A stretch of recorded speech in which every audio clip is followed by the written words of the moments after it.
Hello everyone, welcome back to our channel English Madhyam. English Madhyam के platform पे हम editorial based practice exercises solve कर रहे हैं।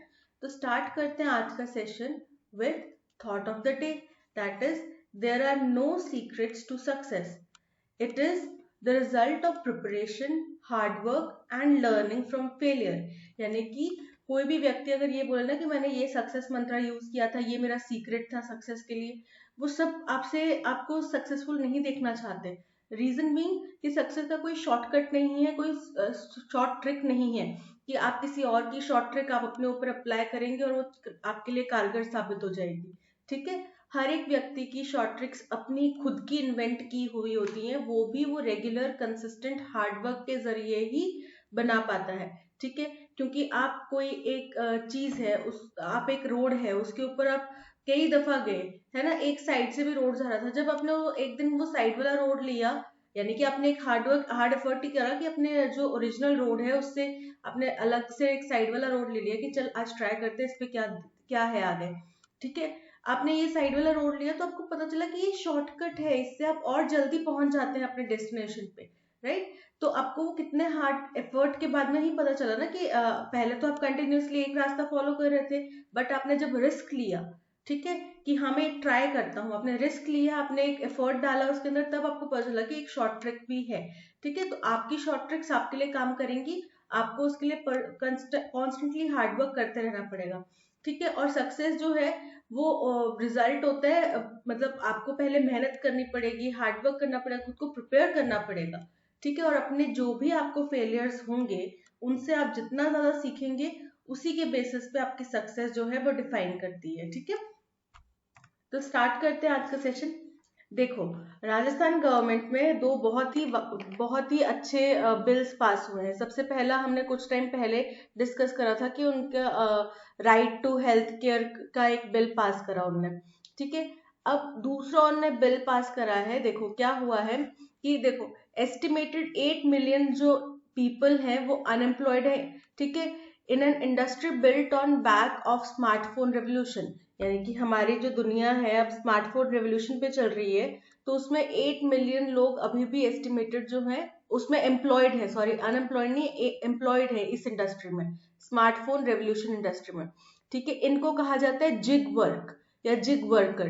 जिग क्या होता है कि आप छोटी छोटी चीजें, कोई ऐप डेवलपर है, कोई और कुछ डेवलपर है, कोई कंटेंट क्रिएटर है। अब आप देखेंगे कि सोशल मीडिया प्लेटफॉर्म पे कितने सारे कंटेंट क्रिएटर हैं। आप सोच सकते हैं आप कितना टाइम अपना सोशल मीडिया पे इन्वेस्ट करते हैं या फिर एक्सप्लॉइट करते हैं। ठीक है, तो वो सब क्या है, ये सब लोग क्या है जो डेवलपर है या कोई छोटे से छोटे एनिमेटर है, कोई एनिमेट कर रहा है, कोई कुछ भी क्रिएट कर रहा है, तो ये सब क्या है, कंटेंट क्रिएटर्स जो है, या फिर और जो भी इसके बैकएंड में जो भी काम चलता है कि अपलोड करना है यूट्यूब पे, डिस्क्रिप्शन लिखनी है, ये सब चीजें जो कर रहे हैं वो क्या है, जिग वर्कर। और ये क्या बन गया, एक मेजर सोर्स बन गया है इंडिया की यूथ के लिए जॉब्स का। ठीक है, अब जैसे कि हम देख रहे हैं कि अगर हमारी कंट्री में जहाँ पे इनफॉर्मल लेबर और अनएम्प्लॉयमेंट जो है वो नेचर ऑफ जॉब्स मार्केट के नेचर को डिफाइन कर रही जा रही है पिछले एक दशक से, तो जिग इकोनॉमी जो है इसमें सबसे बेनिफिशियल आउटलेट समझ कर बनकर आया है, उभर कर आया है एम्प्लॉयमेंट का। ठीक है, तो इसी अब क्या होता है कि इनके पास फ्लेक्सिबल आवर होते हैं कि आप अपने टाइम अनुसार, आपको जब भी टाइम लगे आप उस अनुसार काम कर लीजिए। ओके, फ्री है इनके पास कि आपने 3 घंटा, कुछ लोग फुल टाइम कर रहे हैं, कुछ लोग पार्ट टाइम कर रहे हैं, राइट। अगर कोई पार्ट टाइम कर रहा है तो उसके पास फ्री अगर 1-2 घंटे हैं तो उसने 1-2 घंटे डेडिकेट करे और बस उसका काम हो गया, उसको उतना पैसा मिल गया। लेकिन अब जैसे जैसे, पहले तो ये था कि इस मार्केट के बारे में ज्यादा लोग जानते नहीं थे, अब जैसे जैसे लोगों को इस बारे में पता चल रहा है ज्यादा, जैसे बात की जाए कि इस टाइम पे 8 मिलियन लोग इसमें एम्प्लॉयड है। ठीक है, तो 8 मिलियन छोटी संख्या नहीं है। ठीक है, तो अब क्या है कि जैसे जैसे इस मार्केट में वर्कर्स बढ़ रहे हैं, ये मार्केट जैसे जैसे फ्लरिश हो रहा है अपॉर्चुनिटीज की टर्म में, इकोनॉमी की टर्म में, ठीक है, तो क्या हो रहा है, एक्सप्लॉयटेशन के चांसेस ज्यादा बढ़ जाते हैं। क्यों? क्योंकि अगर आपको एक काम करना है, आपको जैसे अपना यूट्यूब कंटेंट अपलोड करवाना है, सपोज करो, ठीक है, आपका कोई पहले से एम्प्लॉय है, वो आपसे ले रहा है 50,000 रुपए। अब आपको कोई एक अपकमिंग फ्रेशर कोई मिल रहा है, शायद जिसने 12th क्लास करी है, उसको अपनी फैमिली को सपोर्ट करने के लिए थोड़े बहुत पैसे की जरूरत है, या इधर उधर से, या अपने ही सोचते हैं कि चल ट्राई कर लेते हैं, कुछ भी है ना। 12th क्लास कर कर आया है या 10th क्लास कर रहा है, ठीक है, उसको थोड़ा इंटरेस्ट है इन चीजों में, उसने क्या बोला कि तुम मेरे को 10,000 दे दो, मैं ये काम कर दूंगा। अब आप किसको हायर करेंगे, जो 50,000 लेके ये काम कर रहा है, जो 10,000 में ये काम करने को तैयार है? ऑब्वियस सी बात है ना, जो 10,000 में ये काम करने को तैयार है। तो इससे क्या हुआ कि उन लोगों के बीच में जो सैलरी वगैरह के लिए लेकर, या फिर टाइम स्लॉट्स को लेकर कुछ ना कुछ एम्प्लॉयर्स और एम्प्लॉय के बीच में मतभेद होने लग पड़े। ठीक है, अब इन्हीं चीजों को इरेडिकेट करने के लिए, इन्हीं चीजों को हटाने के लिए, खत्म करने के लिए, जो राजस्थान गवर्नमेंट ने एक घोषणा करी है, Rajasthan platform based gig workers bill 2023, registration and welfare जिसका पर्पस है। तो ये इस कदम को राइटर कहते हैं कि स्वागत करने योग्य है, स्वागत करना चाहिए इसका।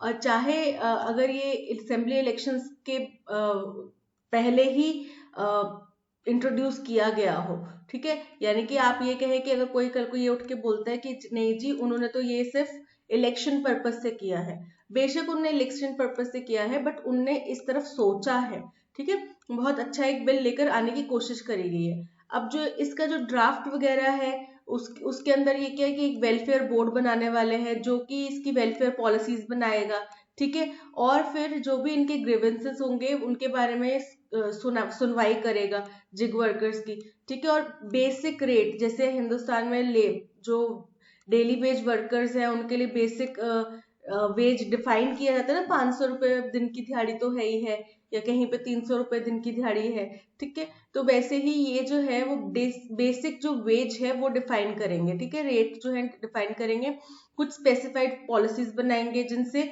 जिग वर्कर्स को सहायता मिलेगी। लेकिन अभी ये जो ड्राफ्ट है वो अनक्लियर है कि उनको आप कैसे सहायता करेंगे, क्या क्या पॉलिसीज इसमें होंगी। जैसा कि उनका जो हेल्थ इंश्योरेंस वाला, मतलब राइट टू हेल्थ वाला बिल है, उसमें भी हमें काफी सारी चीजें अनक्लियर है कि वो डॉक्टर्स को किस तरीके से रीएम्बर्स करेंगे पैसे, ठीक है, इमरजेंसी हेल्थ केयर के बारे में। तो वैसे ही इसमें भी बहुत सी सारे चीजें हैं, पॉइंट्स हैं जो भी अनक्लियर है। ओके, तो ये सारा कुछ देखने का मसला देखना पड़ेगा कि इन फ्यूचर वो इसके ऊपर किस तरीके से एक्शन लेते हैं। लेकिन ये जो स्कीम है, ये अपनी तरह की इंडिया में तो अपनी तरह की एक पहली स्कीम है, ठीक है, पायनियर इसको कहा गया।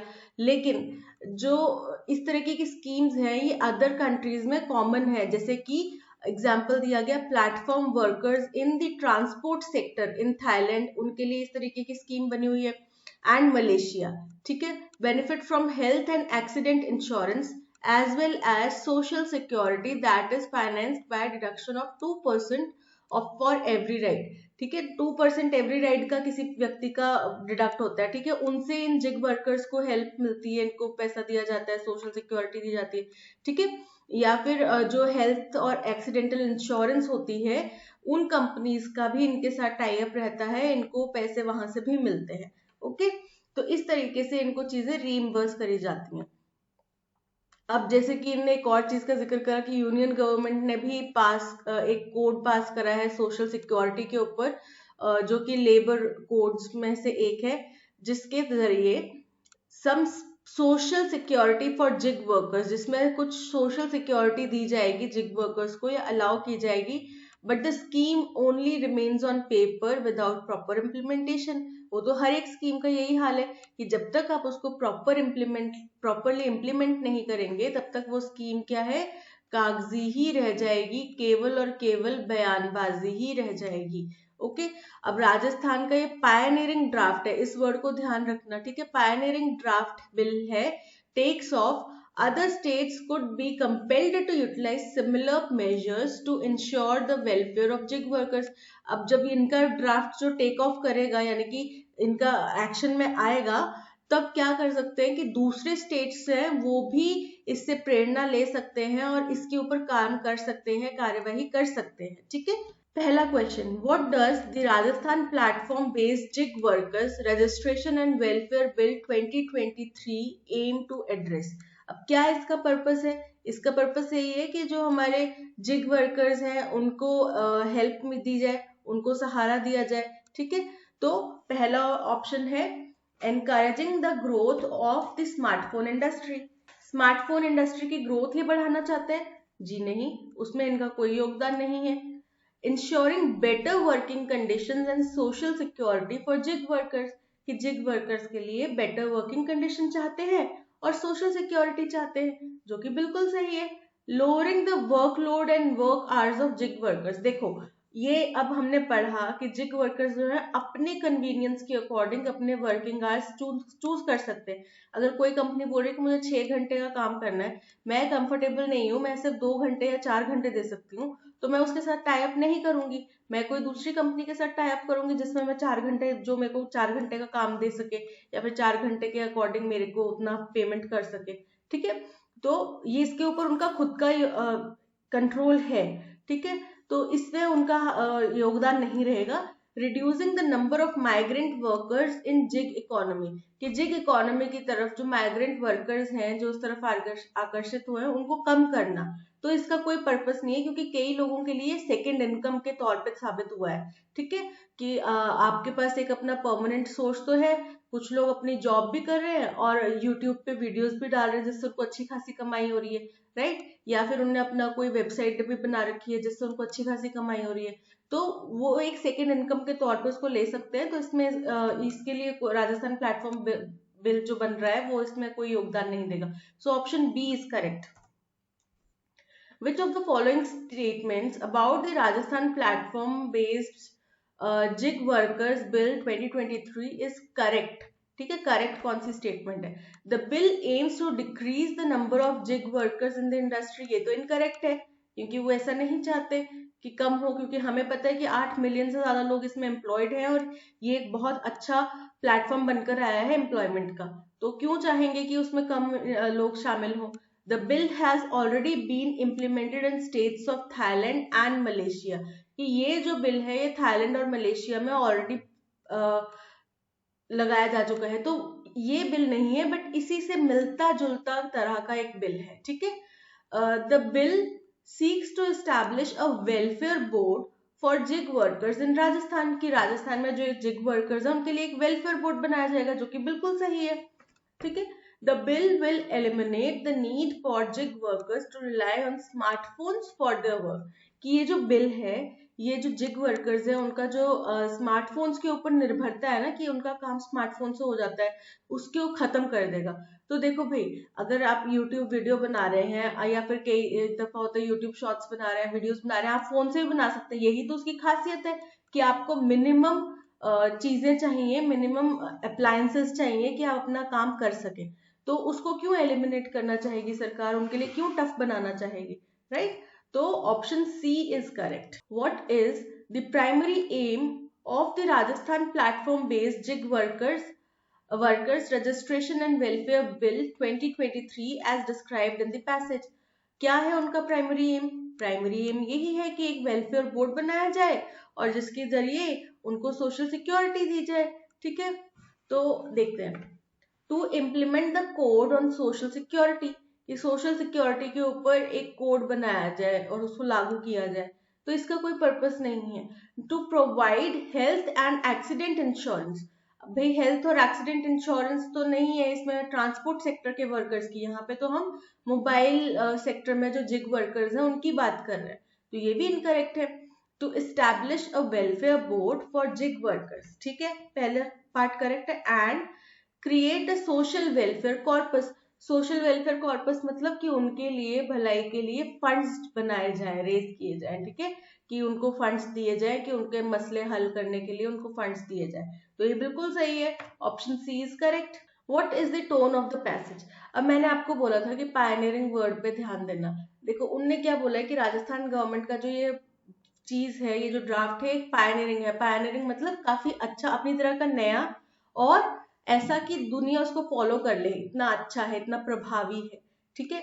तो पायनियरिंग यानी कि उनको, उन्होंने उसको अप्रिशिएट करा, ठीक है। उसके बाद में उन्होंने बोला कि ये जिग वर्कर्स के लिए काफी अच्छा रहेगा, उनके वेलफेयर के लिए बहुत अच्छा रहेगा, तो ये काफी ऑप्टिमिस्टिक है, ठीक है। अब देखो कोई भी एक पैसेज है, उसकी एक से ज्यादा टोन भी हो सकती है, ठीक है। आपको सिर्फ अपने ऑप्शंस में चेक करना है कि जो जो उसकी टोन्स आपकी बन रही हैं, ठीक है, वो क्या उस ऑप्शंस में मैच कर रही हैं, ठीक है। तो इससे आपका जो बाकी चीजें नेग्लेक्ट करने का जो क्राइटेरिया है, आप बोलेंगे कि मैम पॉजिटिव तो बन रही, ऑप्टिमिस्टिक तो बन रही है, लेकिन इसमें सरकाजम भी आ रहा है। अगर सरकाजम ऑप्शन में नहीं दिया है तो आप उसको नहीं टिक करेंगे। अगर ऑप्शन में ऑप्टिमिस्टिक दिया है तो आप ऑप्टिमिस्टिक।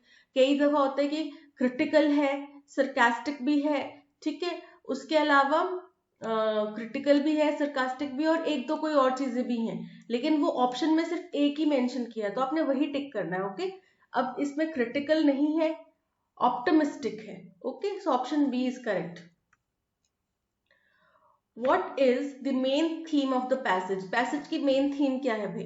देखो, पैसेज की मेन थीम यही है कि राजस्थान गवर्नमेंट का जो ये बिल है, ये कितना सिग्निफिकेंट है, कितना महत्वपूर्ण है, ठीक है, कितना कारगर साबित होता है, कितना महत्वपूर्ण है। The current challenges faced by gig workers in India, कि जिग वर्कर्स द्वारा क्या चैलेंजेस फेस किए जा रहे हैं हिंदुस्तान में। The role of smartphones and growth of gig economy, कि स्मार्टफोन्स का क्या रोल है जिग इकोनॉमी की ग्रोथ में, ठीक है। या फिर the significance of the Rajasthan platform based gig workers registration and welfare bill 2023, कि रजिस्ट्रेशन और वेलफेयर बिल जो बनाया गया राजस्थान गवर्नमेंट द्वारा, ठीक है, उसका क्या प्रभाव है, क्या सिग्निफिकेंस है, क्या महत्वता है। Comparison of labour policies between India and other countries, कि इंडिया का दूसरे देशों के साथ में लेबर पॉलिसीज में क्या डिफरेंस है, क्या सिमिलैरिटी है, उसका कंपैरिजन करना। तो हमने सिर्फ 2 कंट्रीज की बात करी है, वो भी इस बिल के रेफरेंस में, कि ऐसा ही मिलता जुलता बिल 2 कंट्रीज में है ऑलरेडी, ठीक है। तो ये कंपैरिजन तो नहीं हो जाता, so option C is correct. Which idiom best describes the situation of gig workers in India as presented in the editorial? कि उनकी परिस्थिति को कौन सा जो इडियम है वो बेस्ट तरीके से डिफाइन कर सकता है, ठीक है। पहला है a picture is worth 1,000 words, यानी कि आप शब्दों से जाहिर मत कीजिए, एक फोटोग्राफ से ही आपकी सारी भावनाएं, आपकी परिस्थितियां सब कुछ जाहिर हो जाती हैं, ठीक है। A wolf in sheep's clothing, यानी कि भेड़ की खाल में भेड़िया, यानी कि आप अंदर से कुछ और हैं, बाहर से कुछ और है। बाहर से तो आप बड़ी प्यारी सी भेड़ बन के दिखा रहे हैं, अंदर से आप इतने चालाक हैं कि भाई बस नोच खाएं अभी, ठीक है, या फिर ये सारा का सारा माल हड़प लें, ऐसा कुछ। तो वो तो यहाँ पे नहीं हो रहा। वॉकिंग ऑन एगशेल्स, यानी कि बड़े एकदम कांच के टुकड़ों के ऊपर चलना, कि वो टूट भी जाएंगे या फिर आपको भी नुकसान हो जाएगा, ठीक है। तो ऐसा नहीं है। अ डबल एज्ड स्वॉर्ड, इसका मतलब होता है कि 2 धारी तलवार पे चलना, यानी कि आप दोनों तरफ से आप दुविधा में फंसे हुए हैं, अच्छा भी बुरा भी, दोनों चीजें आपके साथ हो रही हैं। तो जिग वर्कर्स का ये है, उनको पैसे की भी जरूरत है और उनके साथ एक्सप्लॉयटेशन भी होने लग पड़ा है। ज्यादा अगर लोग आ गए हैं इसमें तो ज्यादा, देखो एम्प्लॉयमेंट तो जनरेट हो ही रहा है इस फील्ड में, लेकिन ज्यादा एम्प्लॉयमेंट जनरेशन होने की वजह से अब एक्सप्लॉयटेशन के चांसेस बन गए कि ज्यादा लोग इस तरफ इंटरेस्ट भी दिखा रहे हैं। तो right, so option D is correct. Which of the following words is a synonym for fledgling as used in passage? अब देखो भाई, फ्लेजलिंग का मतलब होता है कि उभरता हुआ, ठीक है, विकास करता हुआ। जैसे बोलते हैं ये बड़ा उभरता हुआ सितारा है ना, इंडस्ट्री का उभरता हुआ सितारा है, तो उसको बोलते हैं फ्लेजलिंग।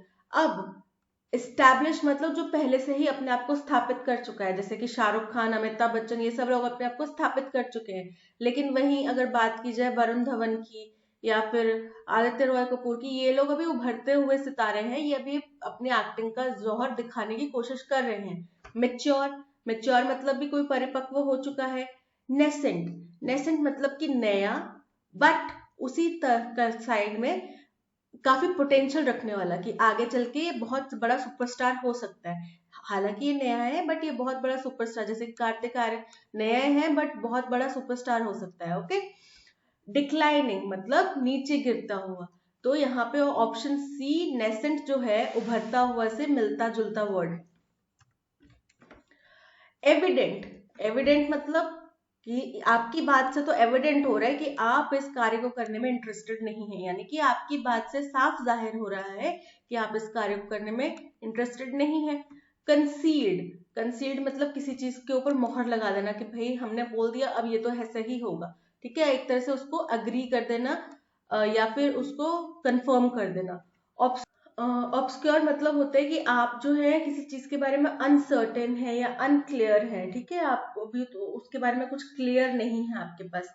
अपेरेंट, अपेरेंट मतलब जाहिर तौर पे, ठीक है, यानी कि देखा जाए तो आपकी बात से लग रहा है या यही जाहिर हो रहा है कि आप इसको करने में इच्छुक नहीं है, तो apparently you are not interested in doing that, ठीक है, तो अपेरेंट।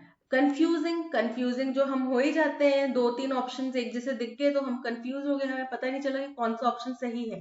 सो यहाँ पे option C apparent is the synonym for evident. Compel, compel मतलब किसी को मजबूर करना कि आप वैसा ही कार्य करिए, ठीक है, हमारे अनुसार कार्य करिए, जैसे कि पेरेंट्स हमें कंपेल करते हैं कि हम उन्हीं की पसंद की स्ट्रीम्स चूज करें, राइट, कंपेल करते हैं। परसुएड, परसुएड मतलब किसी को मनाने की कोशिश करना कि आप हमारी बात मान जाओ या हम जैसा कह रहे हैं वैसा कर लो।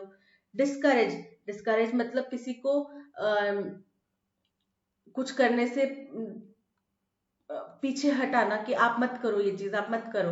अर्ज, अर्ज मतलब किसी की विनती करना, किसी को मनाना कि आप जी ये कर लो, या मैं जैसे बोल रहा हूँ आप कर लो प्लीज, अर्ज करना।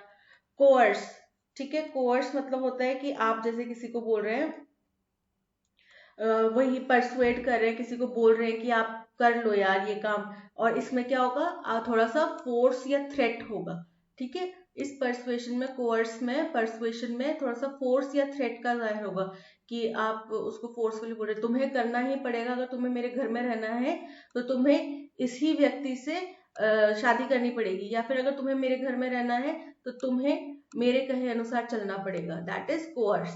तो यहाँ पे बाकी सारी चीजें आपको मनाने की कोशिश है, डिस्करेज आपको हटाने का कि आप इस काम को मत करिए, सो option B discourage is the antonym. Flourish, flourish का मतलब होता है फलना फूलना, पौधे हैं फ्लरिश कर रहे हैं, कोई इंडस्ट्री है फ्लरिश कर रही है, ठीक है। प्रॉस्पर वही मतलब होता है कि बढ़ रही है, बढ़ोतरी हो रही है, ग्रोथ हो रही है। थ्राइव, थ्राइव का मतलब होता है कि आप क्या कर रहे हैं, बहुत ज्यादा बढ़ोतरी कर रहे हैं, ठीक है, बहुत ज्यादा अच्छे तरीके से चल रहे हैं, आगे की तरफ बढ़ रहे हैं। और उसके बाद होता है बूम, कि इस इंडस्ट्री में बूम आने वाला है, इस इंडस्ट्री में सबसे ज्यादा बूम होगा, मतलब कि इस इंडस्ट्री में सबसे ज्यादा उभार आएगा, इस इंडस्ट्री में सबसे ज्यादा ग्रोथ होगी, ठीक है। विदर, विदर का मतलब होता है ड्राई हो जाना, सूख जाना, ठीक है, जैसे हमारे पेड़ पौधे होते हैं सूख जाते हैं ना गर्मियों के मौसम में या लू लगने से, तो दैट इज विदर। तो अब आप देखो फ्लरिश का मतलब होता है फलना फूलना और विदर का मतलब होता है सूख जाना, so option C is the antonym for flourish.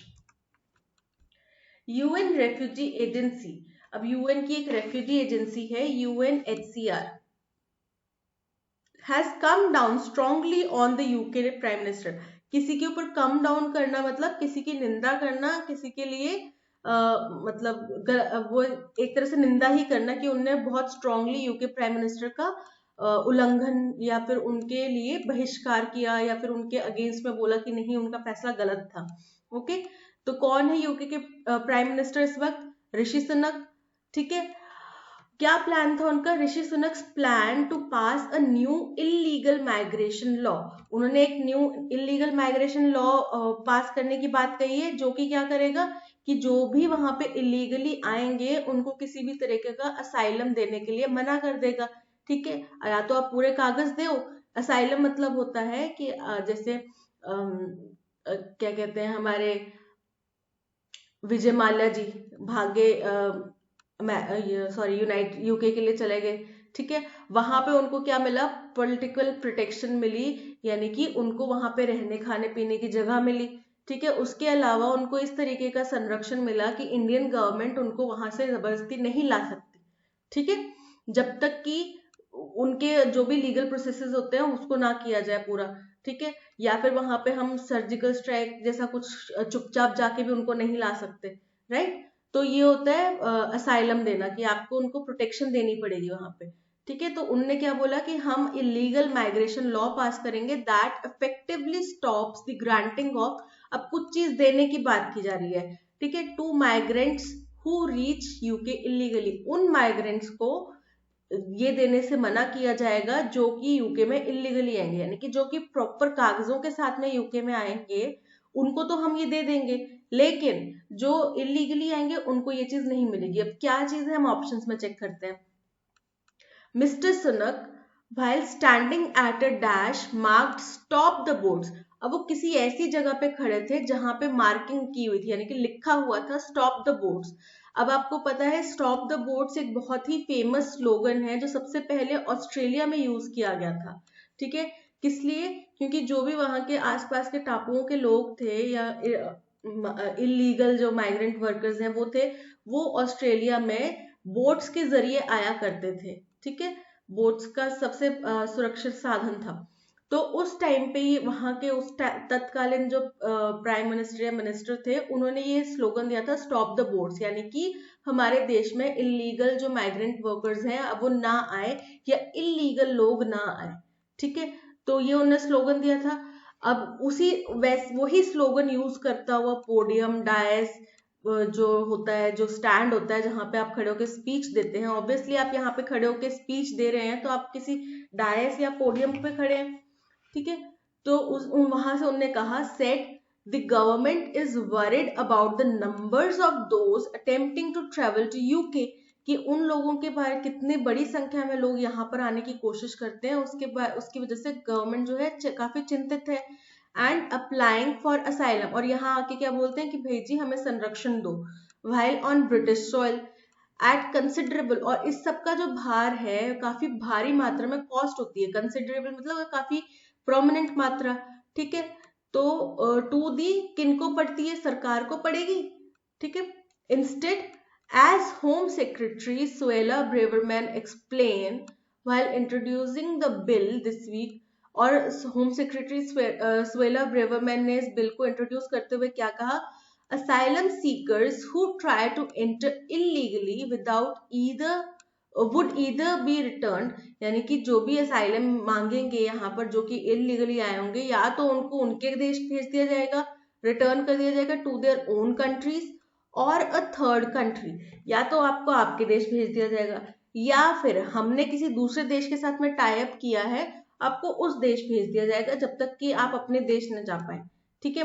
और ये दूसरा देश कौन सा है, थर्ड कंट्री कौन सी है, that is presumably Rwanda, presumably मतलब अनुमानित तौर पर रवांडा है, क्योंकि that has entered into an agreement to provide processing facilities for them, कि रवांडा ने अग्रीमेंट यानी कि कोई टाई अप किया होगा इनके साथ में कि अगर जब तक उनकी प्रोसेसिंग फैसिलिटीज पूरी, प्रोसेसिंग जो है वो पूरी नहीं हो जाती तब तक वो हमारे यहाँ पे रहेंगे। दे also face a lifetime ban on citizenship and re-entry to UK, और जो लोग इस तरीके की प्रोसेस में कार्यवाही में भेजे जाएंगे उनको दोबारा कभी भी यूके में एंट्री या सिटीजनशिप नहीं मिलेगी, उनके ऊपर लाइफ टाइम का बैन लग जाएगा। According to UNHCR, the law would dash international laws.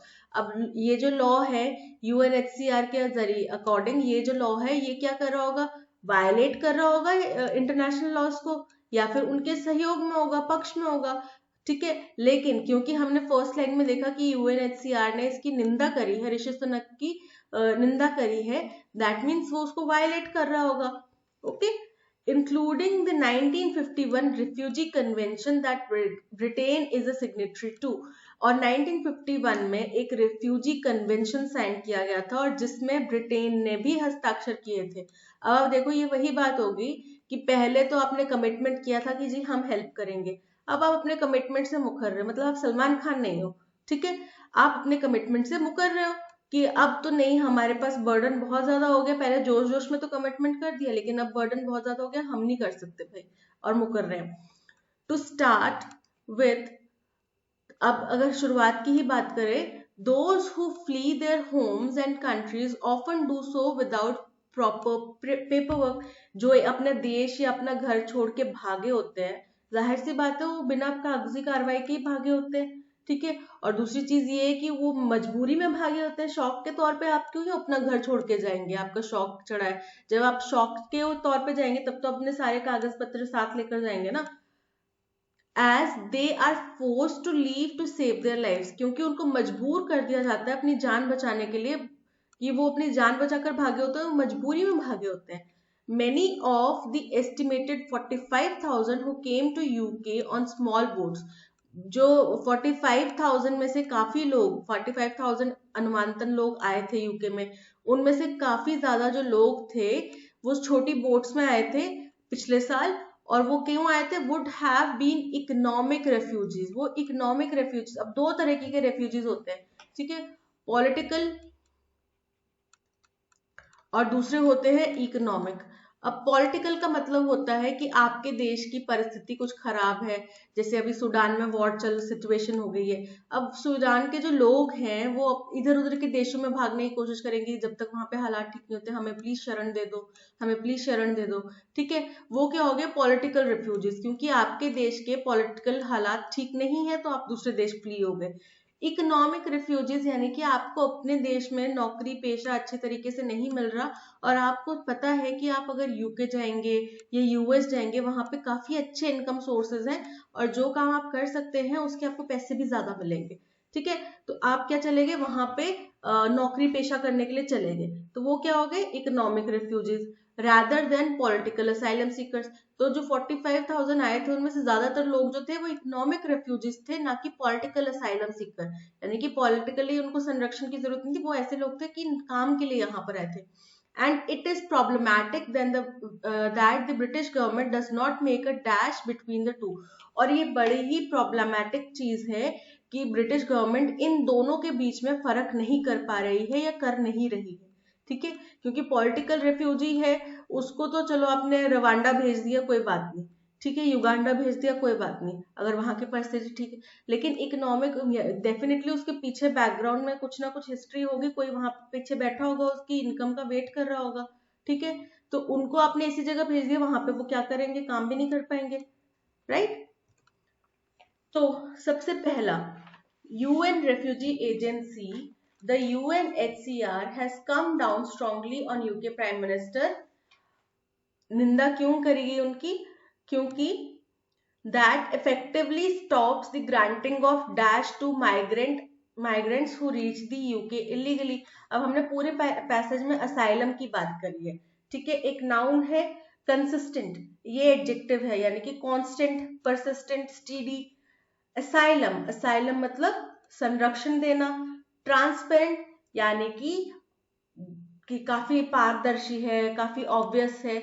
और डोनेशन यानी कि पैसे देना या फिर कुछ कपड़े लत्ते दे देना, जो आप एक ग्रांट के तौर पे देते हैं। तो यहाँ पे asylum option B is correct. और बाकी क्यों नहीं हो सकते? क्योंकि कोई भी रेफ्यूजी अगर आ रहा है तो वो वहां पे संरक्षण ही चाहने के लिए आ रहा है, right. Mister Sunak while standing at a dash marked stop the boats। अब वो कहाँ खड़े थे? जिसके ऊपर स्टॉप द बोट्स का साइन लगा हुआ था, एरा, यानी किसी सदी के, किसी दशक के शुरुआत में, यानी किसी टाइम पीरियड की शुरुआत में खड़े थे वो। कॉकटेल, किसी पार्टी वार्टी में, कोई मिक्सचर ऑफ लोगों की पार्टी चल रही थी उसमें खड़े थे। या फिर डायस, डायस यानी कि podium, option C is correct, ठीक है। कन्फ्रंटेशन यानी किसी क्लैश में खड़े थे, तो क्लैश में, कॉकटेल में, एरा में नहीं है, डायस पे खड़े थे जिसका साइन था stop the boats. said the government is worried about the numbers of those attempting to travel to UK and applying for asylum while on British soil at considerable cost to। अब इसका सबका भरपाई किसको करनी पड़ेगी? जो भी व्यय होगा उसका वहन किसको करना पड़ेगा? एक्सचेकर। एक्सचेकर देखो दो तीन चीजें होती हैं, फंड्स को भी बोल सकते हैं, मनी को भी बोल सकते हैं, और सरकार को भी बोल सकते हैं, ठीक है। तो अब सरकारी खजाने की बात है तो इनडायरेक्टली सरकार ही होगी। ओपनिंग्स, ओपनिंग्स मतलब कि एक आपकी नौकरी की कोई ओपनिंग निकली, यानी कि कोई जॉब अपॉर्चुनिटी निकली है, कोई अपॉर्चुनिटी है जहां पे आप कुछ कर सकते हैं। इम्प्लीकेशंस, इम्प्लीकेशन मतलब इफेक्ट या कॉन्सिक्वेंसेस। और टाइडिंग मतलब न्यूज या information.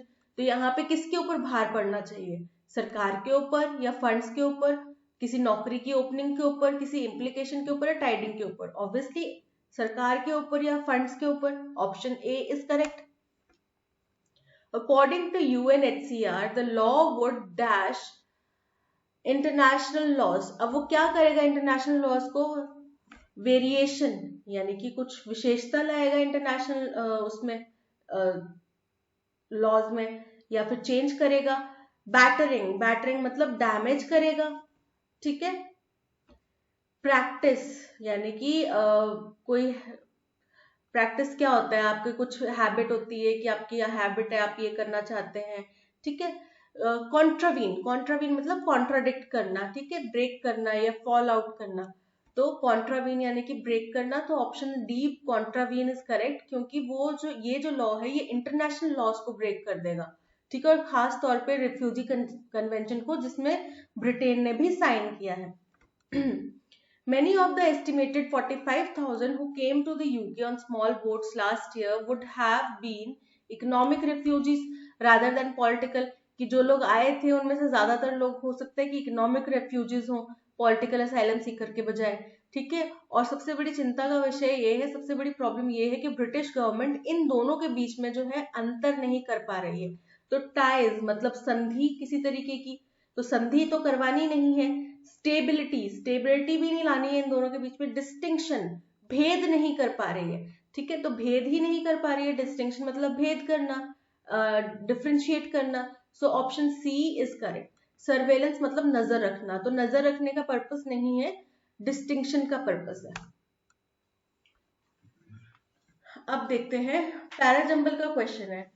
Towards the end of his life in the 1950s, when the US's relationship with Cuba was fast deteriorating, कि अपनी जीवन के अंत की तरफ जब 1950s में उनके मृत्यु की तरफ वो जा रहे थे, उस टाइम पे क्या हुआ और क्या घटना हुई? यूएस के जो रिश्ते हैं क्यूबा के साथ में वो लगातार खराब होते जा रहे थे।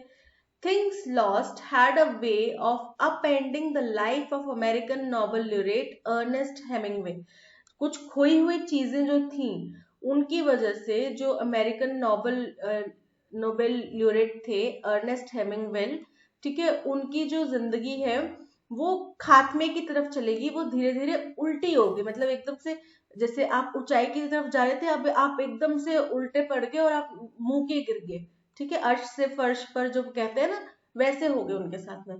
तो ये हमारी एक फर्स्ट स्टेटमेंट हो सकती है। क्यों? क्योंकि यहाँ पे हमने इंट्रोडक्शन करा है कि नोबेल ल्यूरेट जो थे अर्नेस्ट हेमिंगवे उनके बारे में, और ये जिक्र करा है कि उनकी कुछ खोई हुई चीजों के बारे में बात की जा रही है, जिनकी वजह से उनकी जिंदगी जो है वो काफी विपरीत दिशा में चलने लगे। इन दिसंबर 1922 ड्यूरिंग हिज पेरिस ईयर्स, जब 1922 में वो पेरिस में थे, हिज फर्स्ट वाइफ, उनकी पहली पत्नी Hadley Richardson had inadvertently lost a suitcase, कि उन्होंने अनवांटेड तरीके से, मतलब जानबूझ के नहीं किया, अनइंटेंशनली उनसे हो गया कि उनसे एक सूटकेस गुम हो गया, जो कि फुल ऑफ था किसका? मैन्युस्क्रिप्ट्स। मैन्युस्क्रिप्ट्स थे उसके अंदर। मैन्युस्क्रिप्ट्स होता है कि हस्तलिखित कोई चीज हो, ठीक है, इंस्टेड ऑफ टाइप। आप दो चीजें, आपने अगर एक नॉवल भी लिखना है तो आप टाइप भी कर सकते हैं, या फिर आप उसको हैंड रिटन भी कर सकते हैं। तो जो हैंड रिटन चीज होती है वो होती है मैन्युस्क्रिप्ट, ठीक है। और कहाँ खोई थी उनसे ये? At the Gare de Lyon railway station, Gare de Lyon railway station पे खो गई थी उनसे ये चीजें, ठीक है। तो ये हो गया सेकंड स्टेटमेंट। क्यों? क्योंकि ये बता रहा है कि घटना हुई क्या थी, कहाँ क्या चीज खोई थी, ठीक है। Hemingway was known to have worried about the cache of manuscripts he had left behind in a bank vault in Cuba and could no longer access because of the political crisis. अब देखो, first statement ये होगी, second ये होगी। फिर जब अपनी life के अंत के दौरान जो था यूएस और क्यूबा के रिलेशन खराब हो रहे थे, ठीक है, तो उससे क्या फर्क पड़ा कि हेमिंगवे जो है वो सारी जिंदगी चिंता करते रहे, क्योंकि वो जो खराब होते रिश्तों की वजह से उन्होंने क्यूबा में किसी बैंक के वॉल्ट में, बैंक के लॉकर में उस मैन्युस्क्रिप्ट्स की कॉपी रखी थी। कैशे मतलब कॉपी, मेमोरी, ठीक है, मेमोरी यानी कि कॉपीज उन मैन्युस्क्रिप्ट्स की वहां पे रखी हुई थी। और अब क्योंकि वहां की परिस्थितियां यूएस के साथ में खराब हो गई, पॉलिटिकल क्राइसिस चलने लग गया, तो वो उसको वहां से रिट्रैक्ट नहीं कर पा रहे थे। ठीक है, इस वजह से वो काफी दुविधा में रहते थे। तो ये होगी हमारी फोर्थ स्टेटमेंट। तो स्टेटमेंट्स हमारी बन रही हैं QRPS। ठीक है, अब Q से देखो एक ही स्टेटमेंट स्टार्ट हो रही है, QRPS, option B is correct. This was long overdue, अब कोई चीज है वो लंबे समय से पेंडिंग थी, तो दिस आ गया, यानी कि किसी चीज की पहले चर्चा हुई, तो ये फर्स्ट स्टेटमेंट नहीं है। In the past the government by and large attempted to deal with the problem by using punitive measures, कि पास्ट में गवर्नमेंट ने बाय एंड लार्ज यानी कि सरकार ने किसी चीज की कुल मिलाकर काफी सारे अटेम्प्ट्स किए इसको सॉल्व करने के, किसी बात की, किसी प्रॉब्लम की बात करी जा रही है उसको सॉल्व करने के, लेकिन क्या उन्होंने तरीका अपनाया कि पनिशमेंट दी जाए, यानी कि आप क्राइम कम करने के लिए मॉरल लोगों की वैल्यूज को इम्प्रूव करने की बजाय आप बोल रहे हैं कि अगर आपने ये चीज करी तो आपको इतने का फाइन हो जाएगा। ठीक है, तो उससे क्या होएगा कि अमीर व्यक्ति है वो तो बोलेगा लो फाइन पकड़ो और मैं तो आगे निकला। ठीक है, तो सरकार ने इसकी ऊपरी तौर पर, मतलब मोटे मोटे तौर पर हमेशा कोशिश करी है इसको सॉल्व करने की, बट कैसे, पनिशमेंट के तौर पे। According to the National Crime Records Bureau data, around 1.5 lakh people die every year on country's road, कि National Criminal Record Bureau data डेटा कहता है कि 1.5 लाख लोग हर साल सड़क दुर्घटनाओं में मारे जाते हैं। ठीक है, छोटा आंकड़ा नहीं है, बहुत बड़ी बात है।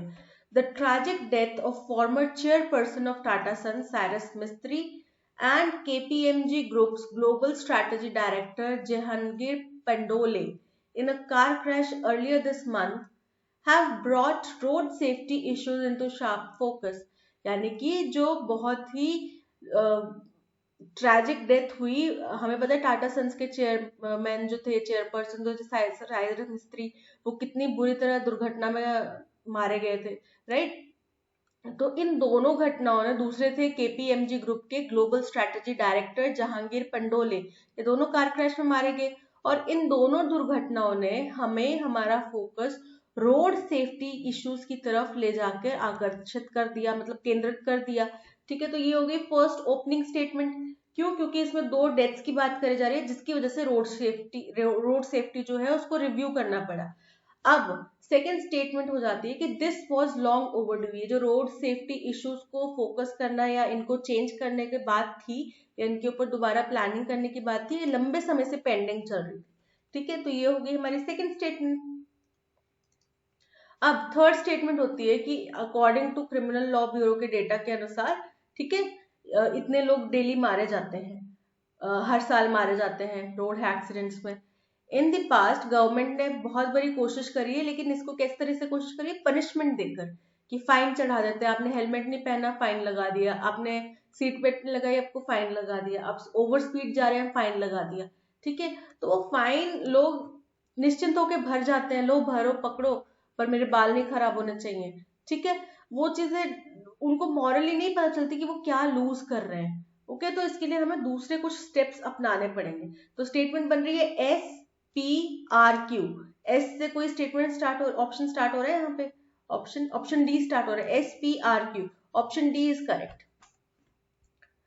Many individuals embrace their individuality in almost apologetic manner, यानी कि कुछ लोग जो हैं वो अपने आप को बड़े ही माफी मांगने के तौर पर इस्तेमाल एक्सेप्ट करते हैं। ठीक है, कि जैसे अगर सपोज करो किसी को ग्लासेस लगे हैं तो व्यक्ति उन ग्लासेस के लिए बड़ा शर्मिंदा है, अगर किसी के दांत टेढ़े मेढ़े हैं तो उनके लिए शर्मिंदा है, वो इतना कॉन्फिडेंटली बाहर नहीं आ पाता। ठीक है, अपोलोजेटिक मतलब शर्मिंदगी के तौर पर। Some in a challenging and defiant manner and others with grace and aplomb, बोल रहे कि कुछ जो है वो काफी चैलेंजिंग और डिफाइंड मैनर में होते हैं, मतलब कि यार मेरे को नहीं चाहिए था, ये पता नहीं ऐसे क्यों हो गया, है ना, कुछ ऐसे होते हैं। और कुछ बड़े एलिगेंटली, बड़े ग्रेसफुली इसको एक्सेप्ट करते हैं कि जो है सो है, I look pretty this way. होते ना कुछ लोग मोटे हैं तो भी तो क्या हुआ, मैं हूं तो हूं, तुम्हें क्या प्रॉब्लम है, तो उनके अंदर कॉन्फिडेंस ही अलग लेवल का होता है। ठीक है, शॉर्ट हाइटेड है तो क्या हुआ, I am cute this way, तो वो कुछ दोनों तरीके के इंडिविजुअल्स अवेलेबल है। I believe that a life filled with self-determined purpose without the pressure of living up to expectations of other is one you can call your own. Writer हैं वो कह रहे हैं कि मैं ये मानता हूं कि जो जिंदगी दूसरों को जिसमें आपका खुद का पर्पस हो कि मेरे को आगे जो भी करना है, मुझे अगर गवर्नमेंट जॉब चाहिए तो मेरे लिए चाहिए, मुझे गवर्नमेंट जॉब चाहिए तो मुझे अपनी जॉब सिक्योर करनी है, अपना फ्यूचर सिक्योर करना है, इस बात से उनका फोकस हो, ना कि इससे कि अगर मैं गवर्नमेंट जॉब करूंगा तो मैं अपने किसी रिलेटिव को नीचा दिखा पाऊंगा, या फिर मैं अपने किसी मेरे रिलेटिव्स के में मेरी नाक ऊंची हो जाएगी। इस चीज की, इस थिंकिंग की बजाय अगर वो सेल्फ सेंटर्ड, सेल्फ डिटर्मिनेशन वाले अप्रोच रखते हैं तो जो उनकी वो जो लाइफ है ना, वो उनकी अपनी जिंदगी है, क्योंकि वो दूसरे के जीवन नहीं जी रहे कि वो लोग मुझसे क्या करवाना चाहते हैं या वो लोग मुझे कैसा देखना चाहते हैं। ठीक है, we all dream of the freedom and autonomy of being in control of our own choices. हम सब इस बात की ड्रीम रखते हैं कि हमारे ऊपर सिर्फ हमारी चॉइसेस का, हमारी एबिलिटीज का कंट्रोल हो। ठीक है, and being able to fulfil our own needs, dreams, desires and passions without any dependence or fear of societal expectations and external pressure। कि लोग क्या कहेंगे इस बात की चिंता के बिना हम अपना काम करते रहे। हर एक व्यक्ति यही चाहता है कि लोग क्या कहेंगे, ये चीज नहीं आनी चाहिए। ठीक है, मैं ओपनली जो मेरी इच्छा है मैं वो कर सकूं। कोई लड़का है डांसर बनना चाहता है, कथक सीखना चाहता है, तो लोग क्या कहेंगे, लड़का होके कथक सीख रहा है, ये चीज उसको हिंड्रेंस ना पैदा करे। ठीक है, क्योंकि हो सकता है कि कल को बहुत अच्छा डांसर बन जाए। ओके, कोई लड़की है, अब तो खैर लड़कियों के लिए रेसलिंग का इतना मैरी कॉम ने ओपन कर दिया है, बॉक्सिंग का, रेसलिंग का, बट पहले टाइम पे और गीता भनोत वगैरह ने, फोगट ने, कि अब उनके लिए ओपन है, बट पहले जब वो लोग स्ट्रगल कर रहे थे तो उनके लिए कितना प्रॉब्लम था। लोग क्या कहेंगे, छोरियों के छोरों से मुकाबला करेगी, डायलॉग भी है मूवी में, राइट। तो वो लोग क्या कहेंगे वाली सिचुएशन ना हो, हर व्यक्ति यही चाहता है। ठीक है, कि हमें अपने ओपिनियन से, अपनी मर्जी से जीने की आजादी हो। Are you willing to step outside your comfort zone in order to live your life the way you want to? कि आप क्या इस चीज के लिए तैयार है कि कंफर्ट जोन से बाहर निकलें और जैसी आप अपनी जिंदगी जीना चाहते थे वैसी जिए।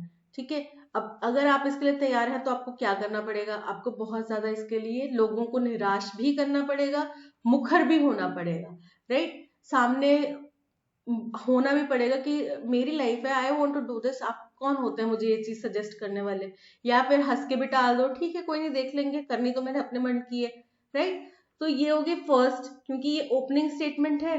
क्यों? क्योंकि आपको इनवाइट कर रही है कि अपनी जिंदगी कैसे जी जाती है अपने तरीके से उसके तरफ। ठीक है, और क्या आप तैयार भी हैं उसके लिए। उसके बाद आता है कि हम सब सपना देखते हैं इस चीज का कि हमारी अपनी चॉइसेस हों।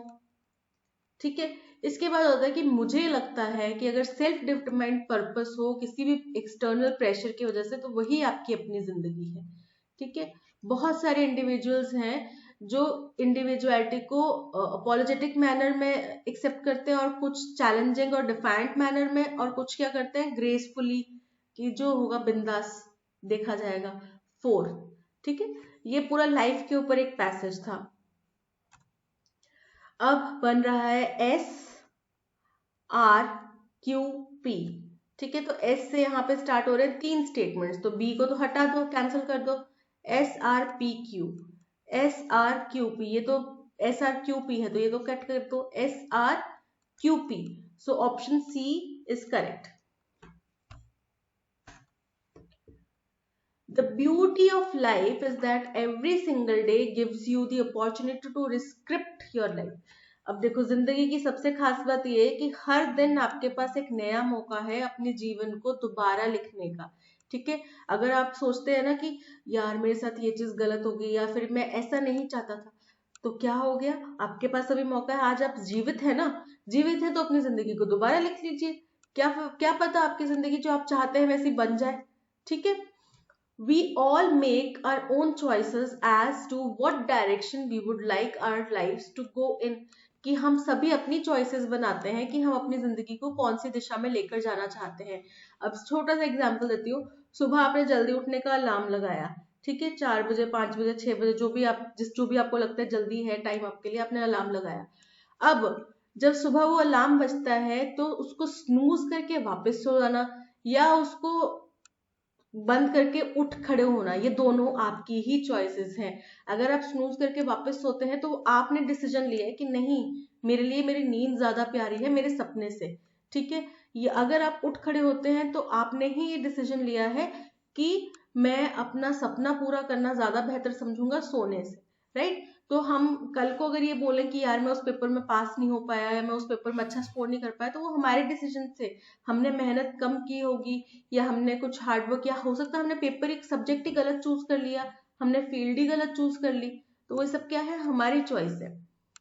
It outweighed the option of you taking steps, perhaps uncomfortable ones, for yourself and letting others choose for you seemed easy route to take.